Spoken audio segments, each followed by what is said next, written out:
All right. Good afternoon. My name is Alicia Howe, and I am with the Virginia SBDC network. For those of you that are not familiar with our organization, the Virginia Small Business Development Center is a partnership program between the U.S. Small Business Administration, George Mason University, and local host institutions throughout Virginia.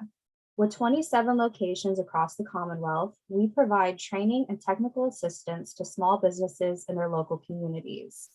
Our one-on-one consulting services are available at no charge. Today's bootcamp, Grow Your Business with Digital Marketing, is presented by the Virginia SBDC Network. We are recording today's presentation and it will be posted to our website, virginiasbdc.org. Due to the large number of participants, everyone's microphone is muted. But if you have questions during the presentation, you can type those into the Q&A box. We have also enabled the live transcript function, which you can show or hide via your meeting controls. And now it is my pleasure to introduce our presenter for today's session. Cameron Nelson is the Chief Digital Advisor for the Virginia SBDC and the Central Virginia SBDC. Mr. Nelson has over 18 years of experience in technology and as a senior tech consultant in Silicon Valley, helping Fortune 500 companies improve their digital marketing and e-commerce.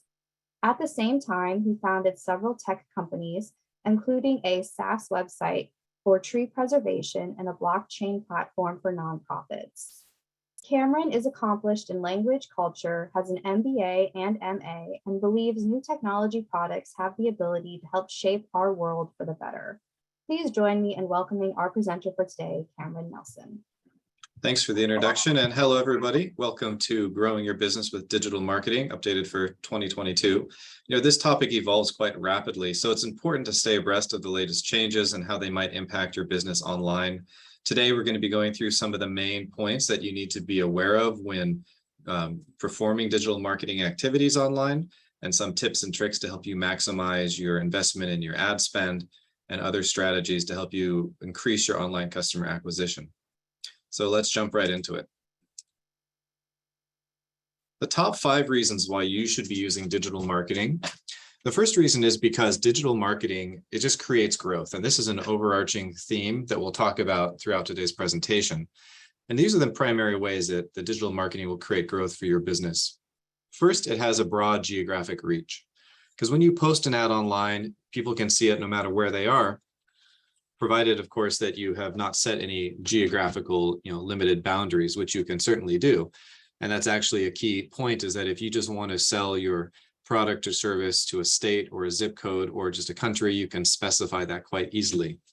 So this helps it, makes it easy for you to grow your business's market reach and penetration into your target market segments. The second one is cost efficiency. So when you go to create an ad on Facebook or Google, you have a lot of fine control over how you spend and where you spend that money, how much you're willing to spend each day or each month. And it gives you a lot of flexibility to manage your cost. And it's especially beneficial compared to older formats like newspaper, TV, or television, and traditional marketing opportunities where the spend requirement is much higher. So it's very easy to jump in with digital marketing. In general, a rule of thumb is about $100 a month on Facebook or Google is a good minimum starting point. So pretty much any business can experiment with digital marketing without really having to invest a lot into it. Third is that it gives you quantifiable results. So quantifiable because with digital marketing comes the ability to gather lots of data and data analytics. So for some people here today, that might sound really exciting and cool, and other people roll their eyes when they hear data and data analytics. I think the truth is that if you're going to be efficient at digital marketing, you will have to become a quasi-expert, at least, in analyzing the data that you gather, because this is what your competitors are doing. And the most efficient marketing strategies have a good grasp of the analytics and the data that they're collecting. So different marketing platforms give you the ability to track the number of conversions that you get, and you can be measuring any type of success metric. Could be an email open, or a visit to your website, or purchase of your product, or any number of things. And this varies depending on your business. But digital marketing enables you to track this and get weekly or monthly reports, So you can always be aware of how well your marketing ads and strategy is working. Number 4, it allows for easier personalization of your ads. You know, Facebook is famous for knowing a ton of information on billions of people around the world. And when you advertise on platforms like Facebook or Google or any of the others, they are using their massive amounts of data to help target your ads to the right people. And so this is really a key differentiator with digital marketing. So with the ability to target ads to certain categories of people with certain interests or hobbies, and then being able to look at your analytic information whenever you want, it just gives you the ability to make really smart decisions. Now, this does take some time invested in, learning the tips and techniques, which is what we're covering today. But at the end of the day, it really empowers you as a business owner to make the best marketing decisions to help you increase the online customer acquisition. And 5th, digital marketing allows for easy conversion. So when we talk about conversions, that means normally that a person who was not a customer has converted and become a customer. They bought your product. But in some cases, you might not be selling a direct product. Maybe the conversion you would rather measure is something like a newsletter sign-up. If you're a startup, for example, this might be your goal, or just a visit to your website. So a conversion can be any number of things, but it's typically something that generates revenue. So customers can convert immediately upon viewing your ad. There's always going to be a link in a digital ad to go to a web page. This could be selling a product, could be advertising a service, it could be having them sign up for a newsletter, etc. And when they click the link, they move through your sales funnel, which is kind of a predetermined set of steps that you envision your customer journey comprising of. And if the end goal for you is that they buy your product, then they can buy that immediately, unlike other forms of advertising. Like if they see something in a newspaper or a magazine ad, then there's many more steps to buy that product. So the ability of easy conversions is a key point for digital marketing. So now that we've covered the 5 main reasons why digital marketing is something you should be considering, I'm going to go through the 4 main elements of a digital marketing strategy nowadays. And the first is, this is just an overview. We're going to dive into each of these more. The first is social media and email marketing. With this marketing strategy, you increase brand awareness and personalize your outbound marketing message. Second are your paid ads and SEO. SEO stands for search engine optimization. So with paid ads, you can post ads on networks like Facebook and Google are the 2 main ones. And with SEO, you make your web pages more attractive to search engines. And optimizing these 2 things will help you increase your rank in search results and your sales online. Third is affiliate marketing. A lot of startups and small business owners don't really think of affiliate marketing as a marketing strategy, but it is really one of the 4 main marketing strategies that can be employed in many situations. With affiliate marketing, a third-party publisher or influencer will generate traffic or sales to your products and services in exchange for sometimes a monetary amount of money. And 4th is analytics. So again, throughout this presentation, we're going to be coming back to the data and the analytics part because that's such a key element to a marketing strategy. So I'm going to talk about how to look at your analytics and kind of summarize how it fits in with the other 3 elements here to measure your success and improve your performance over time.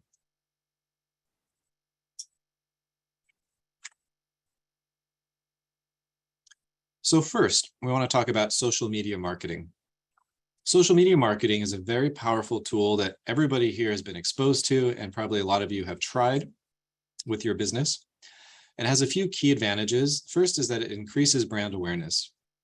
So a lot of times a social media campaign won't just be about pushing messages about your products or a sale or trying to get somebody to make that direct purchase. Rather, it's about increasing your brand awareness by engaging people with discussions, with interesting facts, with useful information. And at the end of the day, a good social media marketing campaign provides useful information, and that's why people come back to it. Also, because people can comment on Facebook and Twitter posts, and most forms of social media marketing is now a popular way for them to get your attention as a business owner and for you to engage with them to learn about their likes or dislikes of your product, answer their questions, and help to increase your sales. Secondly, social media marketing offers very useful metrics. It tracks a lot of data, whether it's Facebook, Twitter, YouTube, Instagram, LinkedIn. They all track things like the number of people who engage with your posts or click on them. And you, as a business owner and someone who's marketing online, can use this information to understand how well you're reaching your audience. So for example, you might have 3 ads or 3 posts in a month, and you'll notice that some of them have sparked much more interest among the people who have read them than others. And over time, you can learn the techniques of making posts that get more engagement by looking at your metrics. And lastly, it allows you to build trust and increase the dialogue. You know, big brands, if you look at what they're posting on social media, it's mostly just about, creating dialogue and building trust. And even as a small business owner, this is a good strategy to use. You can sometimes intersperse posts about, buy my product, here's a product that we sell, but it shouldn't be your only type of post. And in fact, they should probably only comprise of 25% of your posts at the most. Because if you provide useful information or helpful content, then research has shown that the sales will generally follow those. And the most popular platforms for social media marketing are Facebook, Twitter, Instagram, which is owned by Facebook, and YouTube, which is owned by Google. So when we talk about the platforms for marketing, these are the main ones where you're going to go to find your customers and where you'll spend money on ads, or you can make your free posts here as well. Email marketing is another very powerful tool that shouldn't be neglected in a digital marketing campaign. We all have been exposed to email marketing, probably more than we'd prefer. So I'm not going to go through what email marketing is, but I'm just going to focus on some important do's and don'ts with email marketing. You do want to individualize the content and the body and the subject of an email. So if you're using a platform like MailChimp or any other service that helps you email a lot of people in your mailing list, you can often have it insert the person's first name if you have that information. So your email can start with something like, "Hey Susan" or "Hey Bob," and it's personalized as opposed to just a standard greeting. Secondly, you can state clearly what kind of emails the subscriber will get when they are looking at a sign-up page. This just helps them understand if it's really for them or not. You don't want people to sign up expecting one thing when you deliver something else, because they're just going to unsubscribe, and that doesn't improve your metrics at all. You want to offer a clean unsubscribe option. This is a regulation now that, if you don't follow it, Google and the major email providers will just end up blocking your email. But if you do use a main provider like MailChimp, again, I'm going back to that example because they're one of the biggest, that's just built in by default. So make sure there's an unsubscribe option in your newsletters.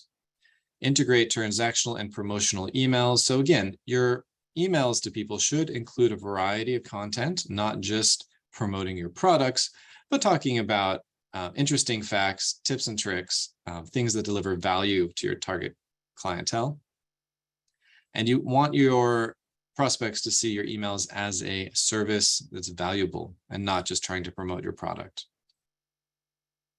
Some things definitely to avoid: overhyped subject lines with all capital letters or exclamation points. You don't want to send an email from a reply address that says something like "no reply." And you'll see this sometimes from big companies because they can't handle the amount of replies they would get, like Facebook or Microsoft. But as a small business, your strategy should be the opposite, because you want to encourage contact with your customers. So make sure the reply email address is something like contact@your domain name or info@. So there's an easy channel for them to just reply and ask you a question or something, and you can then increase your chances of making a sale. You don't want to send emails that offer no value. You don't want to send emails that offer too many call to actions. A call to action should be just a one thing you want the person to do after reading your email. So it could be visiting your website, signing up for a newsletter, or visiting a product page, something like that. So make sure you just have one clear call to action in an email.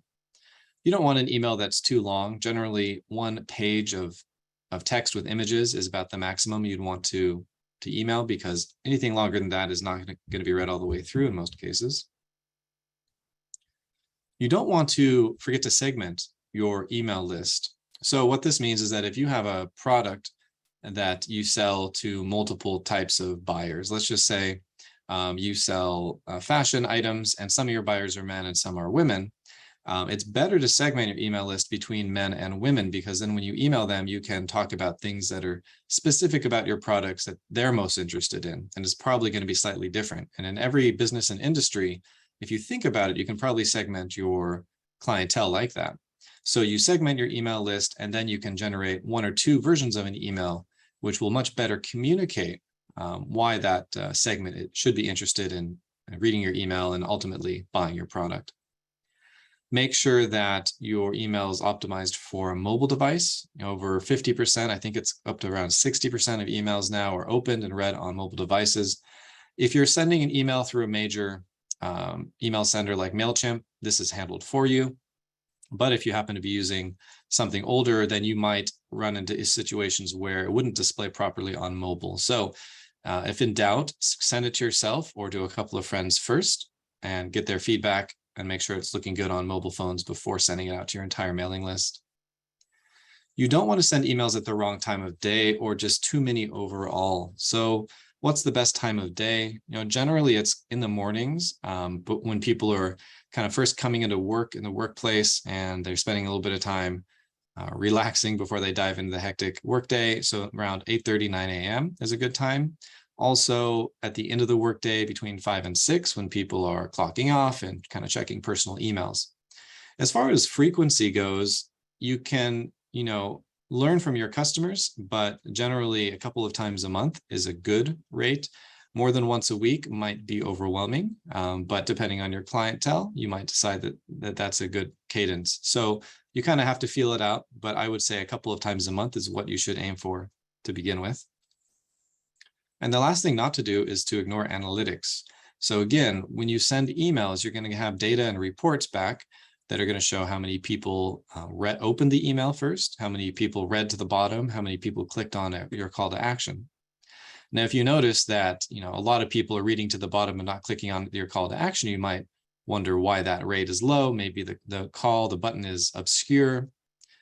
Maybe it's going to the wrong link. There could be issues. So by looking at the analytics, you'll help to find your potential issues sooner and be able to rectify them in future emails. The second cornerstone of a good marketing strategy online is with paid ads. So these are also called pay-per-click or PPC ads. And this is when you post an ad on a network and you pay every time somebody views it or clicks on it. The largest ad networks are Google, Microsoft, YouTube, which is a part of Google, Facebook and Instagram, which are combined together in one network, LinkedIn, Twitter, and Pinterest. Now, which network or networks you'd want to post ads on varies a little bit among, where your clientele are, where your target market is spending their time online. In general, Google and Facebook are the 2 largest. And when in doubt, I usually guide small businesses and startups to those 2 first, but the others are always an option as well. So there's 4 key elements that go into if your ad is going to be shown, and it's important that you understand what they are. So all of these networks have an algorithm that will prioritize your ad versus your competitors based on these 4 factors. The first one is ad quality. So the ad quality has everything to do with grammar, syntax, or do you have misspellings or bad grammar? Things like that will decrease the quality. A lot of exclamation points or things like all caps, those would decrease it. So proper grammar, good English will help you have a high quality score. The next is keyword relevance. So this will just match up words in your ad with search terms that somebody has typed into Google or Facebook or one of these other platforms. So to help you increase your keyword relevance score, you want to have an understanding of what keywords people are searching or typing in to search for when you want your ad to come up. So maybe you're a nail salon, so people might be searching for, beautiful nails or nail extensions or various other terms. You need to know what those terms are and then be able to use those words in your ad. Third is the landing page quality. So every ad has a link which will go to the landing page, and this can be your website's homepage. This could be your website's about page if you want to just tell people about your business. It could be to a specific product page. So the quality of that page is determined by looking at things like the spelling, the grammar on the page. If it has an overabundance of text or images. So basically, it should be a nice, readable, navigable page, and it's going to be looked at very closely. And if it has any issues where people might not be able to read it properly, and maybe it's not optimized for mobile, for example, that'll decrease your score in that category. And the final category is the bid amount. So by default, there's a certain small amount of money that you're going to be paying every time somebody clicks on your ad. It kind of varies between 15 cents on Facebook, around there, and then up to 50 cents or even more on Google.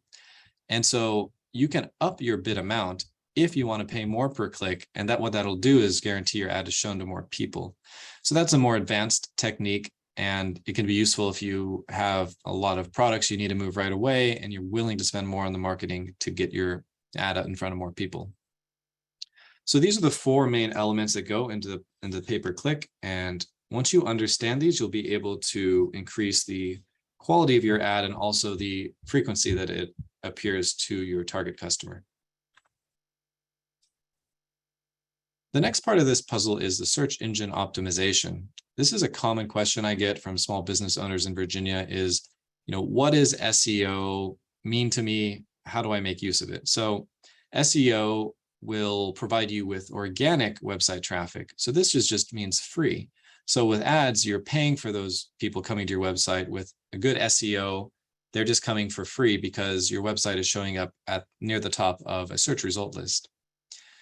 And so to get your website to have good SEO, it really is you have to weigh several different factors to achieve a high ranking. And the main factors are listed here. The first one is quality of content. So like we talked about, if you have poor grammar, syntax, spelling errors, that's going to lower the quality of the content in the eyes of search engines, things like Google and Bing and Yahoo. So you want to make sure that you have properly proofread your website pages, and that's going to start by, it's going to give you your first help with SEO.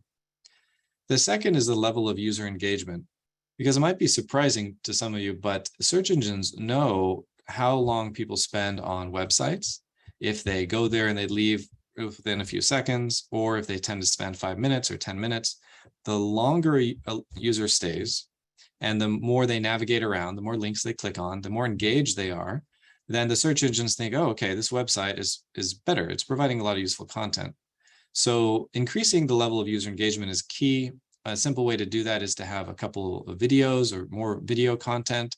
People like watching short videos, and that will really help to increase the level of user engagement if you have a couple of videos on the page where they're looking at, so they stick around longer. The third element is mobile friendliness. So like I said, over 60% of emails are being read on mobile devices.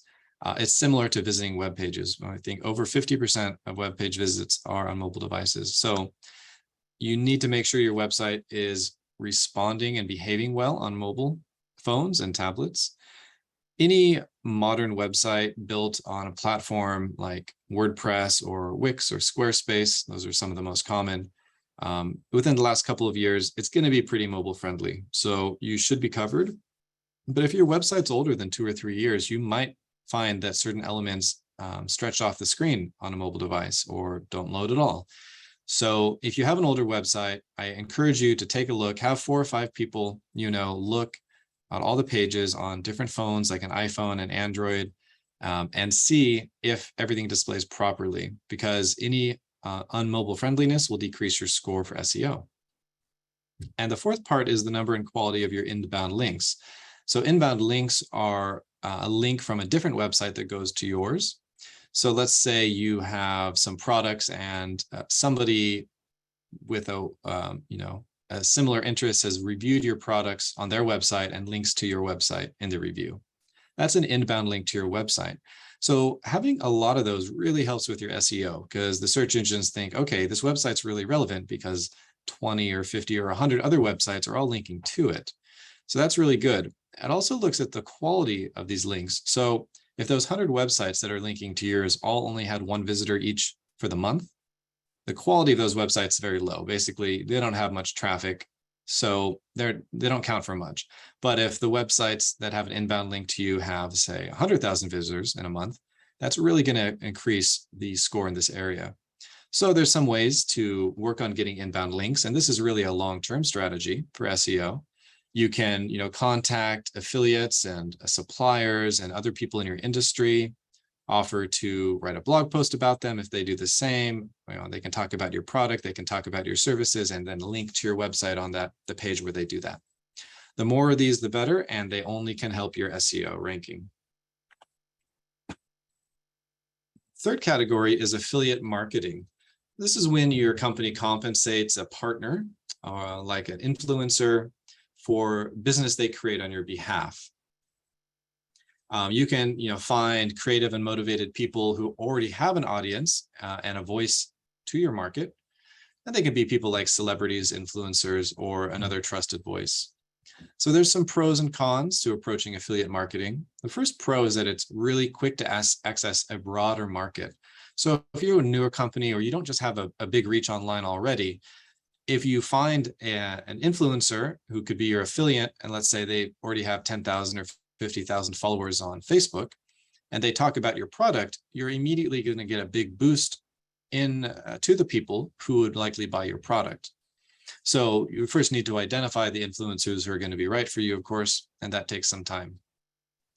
But what it's going to result in is that you get more qualified leads to your website, or those people who are most likely to buy your product or service, and not unqualified leads where, if you sent your message out to a very broad audience, it's unlikely that everybody there would be interested. So affiliate marketing helps make sure you get more qualified leads. And finally, it can be a surprisingly low cost way of advertising. The compensation you pay an affiliate is, pretty much just a negotiation and between the two of you. But it can be a very cost-effective way to get a lot of exposure online very quickly. But it's not without its cons, of course. And so, it can be subject to fraud in the sense that an affiliate might not uphold their end of the contract. And it could be very time-consuming to try to, recuperate any losses from that. You don't have as much creative control over the message because they'll be talking about your product on their own, and they might say things that is not exactly the way you would say them. So you do lose a little bit of creative control. And in some cases, theft has happened where an affiliate might be compensated by products where they either don't return them or keep them and don't leave a review of that product. So just to be aware, those are some of the potential cons. Now, the largest affiliate program in the world is Amazon Associates. And we've probably all seen websites that have reviews of products, and then there's a link to buy it on Amazon near the review. So they're affiliates, and they all get between 2 and 4% of that purchase price. And so essentially you'd be doing something similar on a much smaller scale. There's 3 types of affiliate marketing to be aware of. The first one is called an unattached affiliate. This is the most easy to establish type of affiliate partnership. The affiliate has no real strong connection with the product or service they're promoting, and they don't really have skills or expertise that relate to it. So in a broad sense, this is going to give you the least bang for your buck, and they have the most lack of attachment to your potential customers. But going one step further is a related affiliate, and this is an affiliate who has some type of relationship to the product.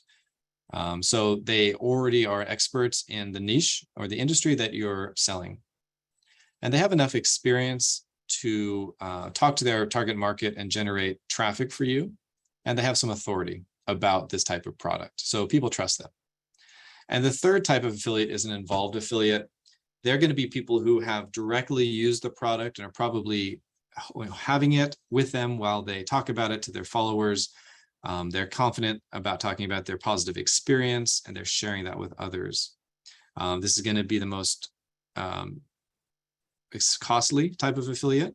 And also they're kind of going out on a limb for you, because if the products you end up shipping to people based on their review don't match the quality of the one they had, for example, that would hurt their reputation. So there is more trust involved within an involved affiliate. The next section is the analytics and the data. So amongst all these different marketing tactics, like I said, looking at your data and understanding that from month to month is going to be really key in helping you make good decisions. So there's 6 main types of data for digital marketing that you should be paying close attention to. The first type is your traffic source.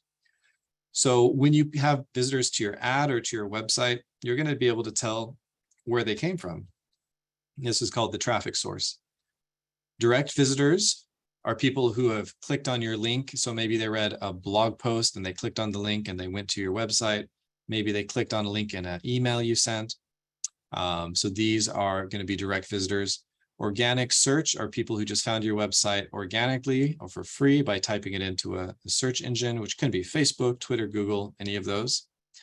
And referrals are going to be those who come from affiliate marketing. So let's say a YouTuber posted a video on your product for which you paid them. And in the description of the video on YouTube, there's a link to buy the product. You would be tracking that as an affiliate referral. So you can, again, be sure of the impact that affiliate had for you. Maybe you had, 1,000 people go to your website from their video, and out of that, 50 bought your product. And maybe you find that was good for you or not good for you. But by understanding the data, you'll be able to make that decision. Secondly is page views. This just measures the number of people who went to your web page. And by looking at this, you can tell which of your pages have the most visitors and the most attention. And it can also help you spot potential problems, because if a page has high views, but there's low revenue generation from it. So let's just say you have 5 product pages and one of them, and they all have about the same views, but one of them has much fewer purchases. You might find that there's a problem on that page, or that product just isn't a good fit for the market. So by looking at your page view data, you'll be able to identify that pretty quickly. The third element is average session duration. The longer the user stays, it helps your SEO, like we said, but it also shows that they're more engaged. They're more likely to buy your product, or maybe bookmark the page and come back later to buy the product. So you want to have a long session duration. And you can increase this by having engaging videos. You can also have images and useful information in a text format as well. Number 4 is the bounce rate. So this one's a negative number. You want this to be a low number, because this is the percentage of people who leave your site after viewing only one page. Essentially, they kind of bounced away like a bouncy ball. The search engines will notice this, and it'll lower your SEO ranking. So if you have a high bounce rate, it might be an indicator that your content is not hitting the mark, and you might need to rethink your strategy of how you describe your products, or maybe you need to make a video or a better video. Something like that, that communicates the problem, the solution to the problem that your customers face better. And that will help you have a low bounce rate. 5th is the exit rate, which shows where people left your website from, what specific pages. And the ideal solution here is that the high exit rate is coming from your checkout confirmation page, which means that they completed a purchase. And so this is where you want to see a high exit rate. But if you have exit rates that are high from other pages, it'll certainly help you identify problems. If your homepage has a high exit rate, it might be that people who are coming to your website through SEO or your ads are not interested in your product or service. So maybe you need to redesign your ads to target different people who are going to be more interested.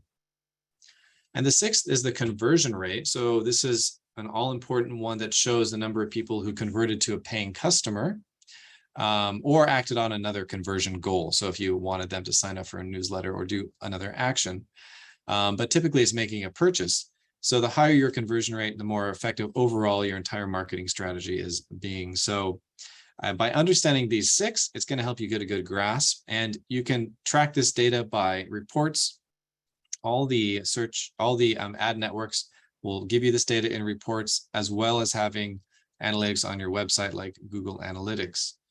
And so it's very important that you are at least looking at these every month. And if you have questions, then you can always meet with somebody like me, and we can look at that data together. And I can help point out things that you should be looking for, opportunities that might be in front of you, or possible problems, and offer solutions to fix those. So to wrap it all up, digital marketing is a very important and effective way to increase your business online, because it offers you great insights into your customers' likes and preferences, their buying habits, what on your website is working and not working, and how to better target customers with your email campaigns. I have a couple of tips to leave you with. The first one is that you should always stay active. And so just like you came to this presentation today, good for you. That was an important step because online marketing is always evolving. And even within 6 months, some of the elements in a presentation like this are going to have changed. So it's important to continue to learn about changes.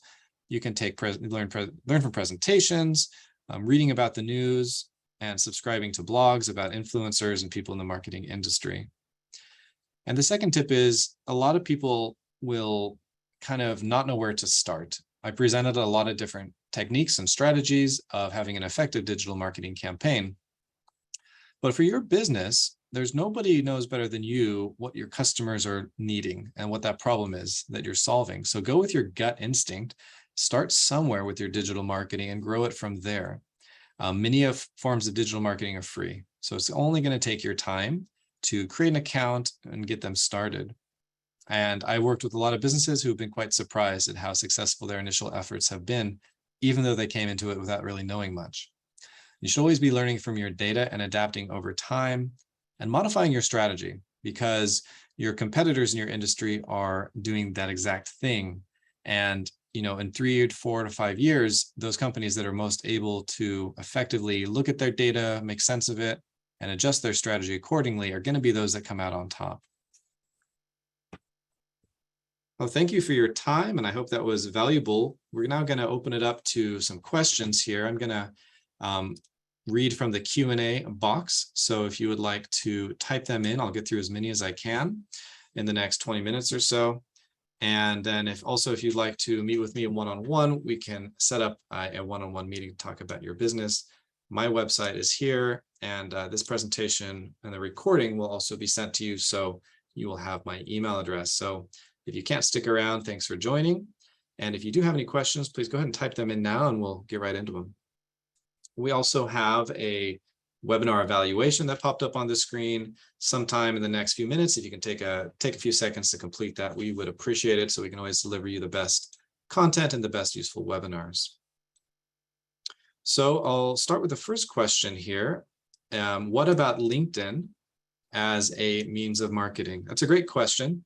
I don't really talk about LinkedIn in a ton of detail, but it is a good alternative for some businesses. If you're a B2B business, then LinkedIn there's no better means of contacting your target buyer in another business than by LinkedIn. So yes, in some situations, it's great. If you're B2C though, if you're selling to the consumer, LinkedIn typically doesn't really give you much advantage over focusing marketing efforts in Facebook or Instagram.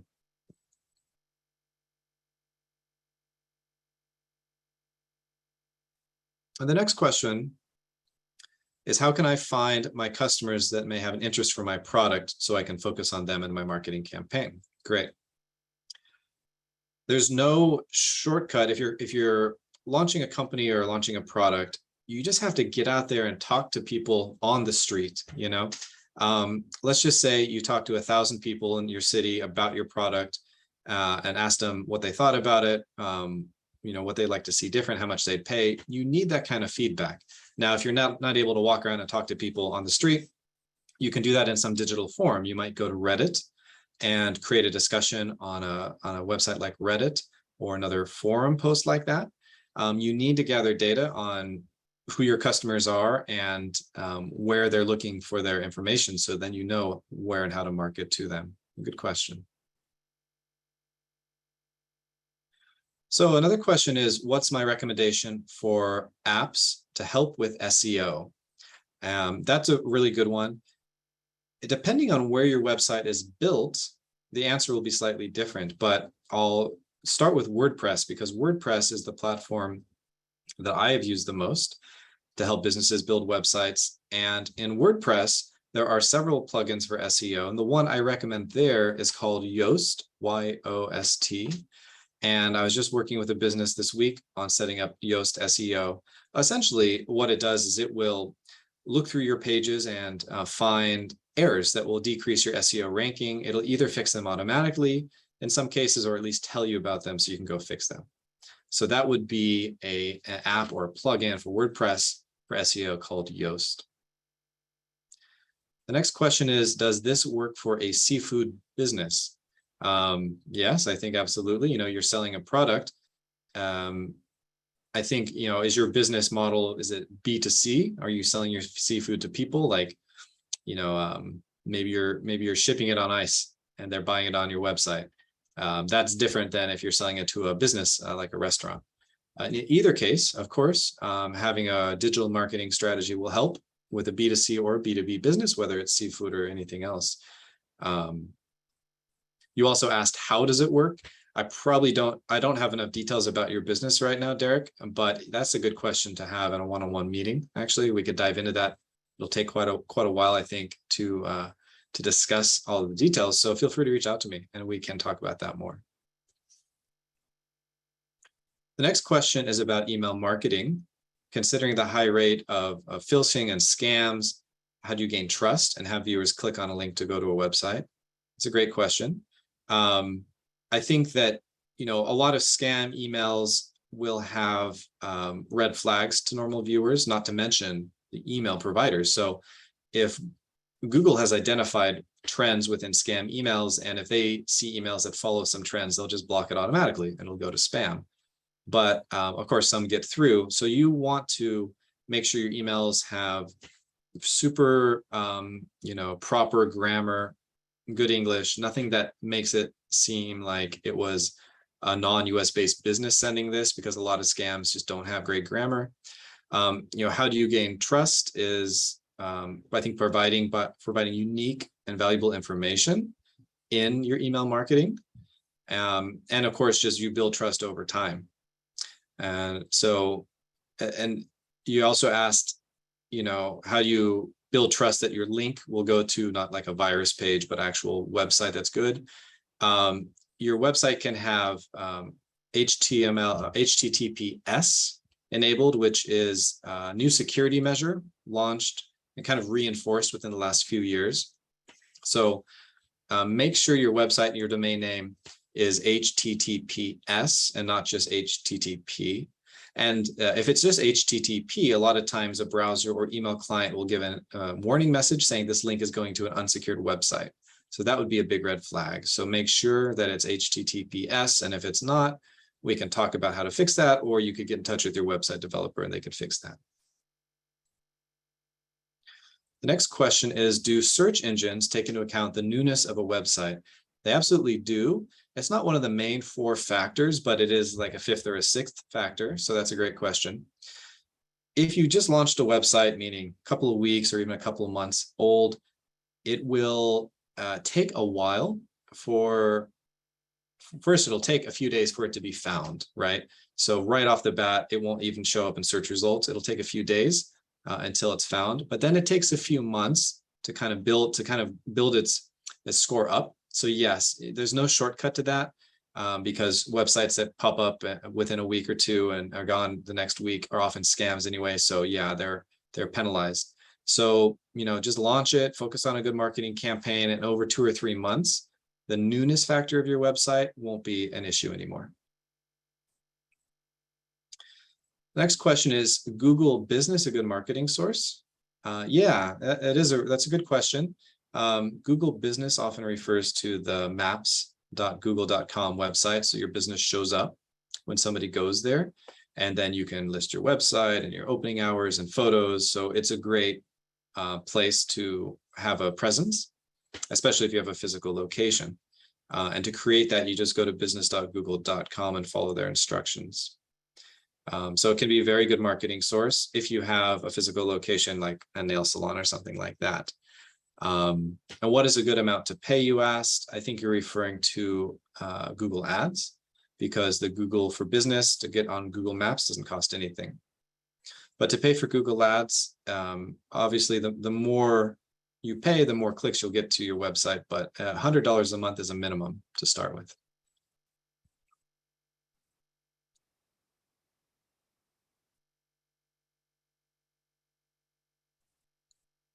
Next question is, are there industry benchmarks for the data? Or if you're starting in social media marketing, should your goal just be to do better than the last month? There are some industry benchmarks for sure. So it depends on your industry. Let's talk about like the conversion rate data point because that's a very important one. In some industries, the conversion rate on a website might be 1%, and 1% might be considered a good conversion rate. Whereas with other industries, a good conversion rate or benchmark might be like 4% or 5%. So without knowing your industry, it's hard to say what your goal should be.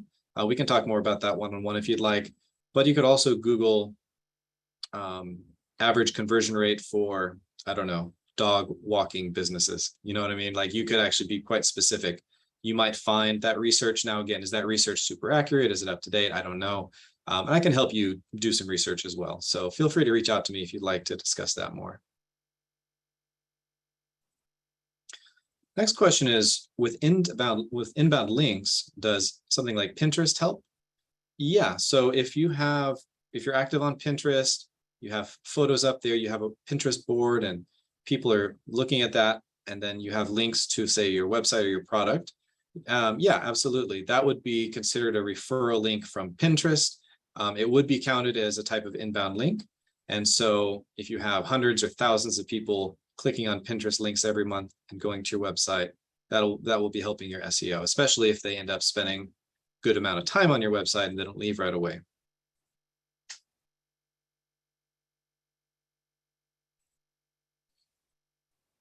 The next question is, what's the one thing that we all should be doing for B2C businesses for paid advertising, Instagram or Facebook?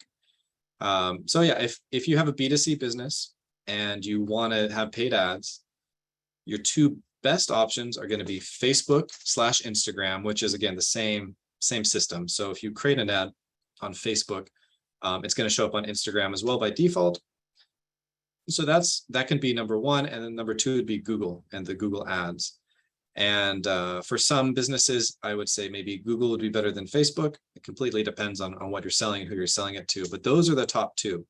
Having an ad on both of those, run the ad for a couple of months, is one of the first steps that you should be doing for your digital marketing efforts, assuming you have the budget. If you don't have the budget, you can focus on your free posts and not paid ads. Another question is there a guide to using Yoast, which is that SEO plugin for WordPress I mentioned? Is there a good guide? That's a really good question. I think that the best and easiest to understand guides is by going to YouTube and just searching for Yoast SEO tutorial 2022. All right, and only look for things that have come out this year because we're already halfway through the year. Anything from last year is not really going to be 100% relevant anymore. So look for a video, maybe 5 or 10 minutes. And that should give you the introduction that you need to, know how to navigate that plugin.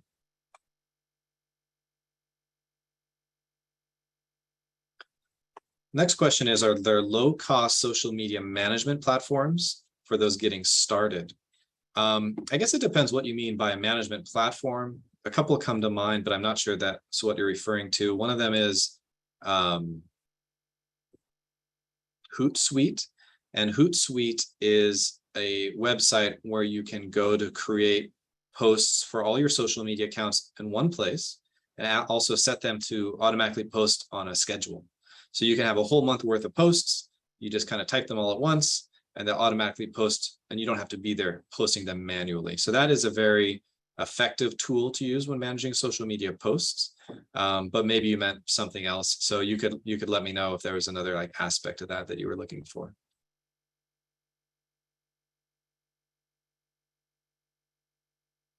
The next question is, are Instagram Reels a marketing strategy? Reels seem to be getting more traction these days. Yeah, so Reels are kind of a new thing that Instagram brought out a year or two ago. Yeah, it just allows you to put together a short set of video clips and images. Yeah, I think using Reels or just posting images on Instagram or videos on Instagram, one way could be better for one business and another way could be better for another. So I would say you do a combination of both for a few months and just look at the analytics and see which content has been getting the most likes, feedback, comments, and clicks on a link to go to your website. What's a good time limit for a video about a product or service? That's a great question. If it's like a review of a product, that video can be a little bit longer.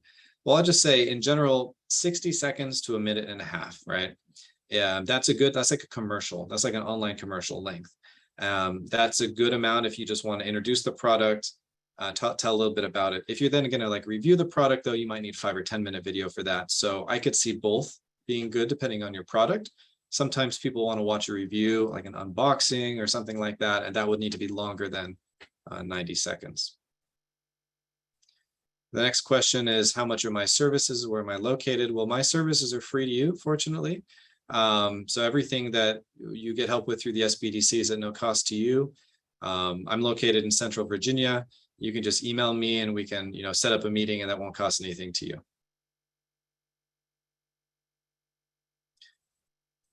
So the next question is SMS marketing better than email marketing because of the open rates? That's a great question.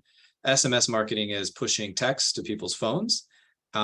It's more expensive for sure. You actually have to pay quite a bit for those texts, something in the realm of 10 cents or 20 or 30 cents per text you send. So it's not cheap, especially if you're sending it to thousands of people.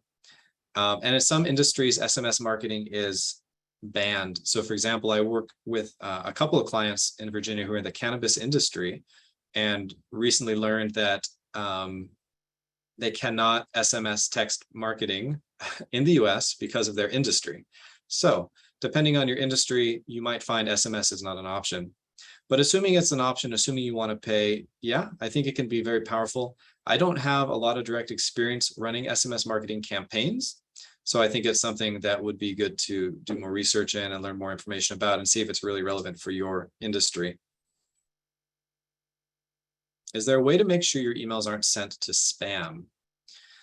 So I go back to MailChimp because this is a good service that's free in a lot of cases to help you email lots of people. MailChimp sent emails are in general not going to be sent to spam because MailChimp knows the rules to make sure they don't trigger a spam filter in Google or Bing or Hotmail or something like that. If you're sending emails through a different service or just from your own private email address or from a business email address, you have a much higher chance of having it get caught in spam. So I would start by considering using MailChimp or something like it. And then if you want to learn more about why emails get flagged as spam, that could be a whole other conversation. There's a lot of research that's done, and these things change every couple of months. So Google's always changing why they think things are spam and blocking new things. So it's not a static answer. So if you want more information, I'd be happy to talk to you about that. I think we've got time for, I'll try to get through about 3 more questions. The next one is GoDaddy's website builder. Does it have automatic SEO? So GoDaddy recently launched kind of a competitor to WordPress. It helps you build a website on the GoDaddy platform. It's relatively new and also, I think, pretty poor overall. I'll just say that. I'd recommend you don't use it in general. But let's just say you're already using it and you do like it. Does it automatically have SEO? Yeah, it automatically will have the basics covered, meaning when it creates a website template for you, or you are using a GoDaddy theme, it already is accounting for the code on those pages to handle basic SEO functionality. Though with the example of Yoast Seo, that can do a lot more for you. And I don't believe there's anything equivalent on GoDaddy's platform. So you probably have a lot of limitations as far as how much you can tweak your SEO with GoDaddy, which is why I think WordPress is probably the best option if you're serious about your online business website and getting the most out of your SEO. Next question is, I have a Google landing page and I'm unsure how to make it HTTPS versus HTTP. Okay, that's a great question. I'm not aware off the top of my head how to do that. I think that a quick Google search could probably reveal the answer. If you'd like to talk to me more about that and I could perhaps help a little bit more directly, then again, feel free to email me and we can do that. So I think I'll just take one more question here. I'm trying to start a copywriting business and I'm trying to decide what to label my services. Is there anything that can further my education on this subject? I want to go into more advanced processes. So you're trying to label or name your business, it sounds like. So I get asked this a lot, and I think one important thing to remember is you need a good domain name that's going to be very similar to your business name and really reflect, your brand and have a brand image that you want to build online. So look and see what domains are available first before really deciding how to label your business.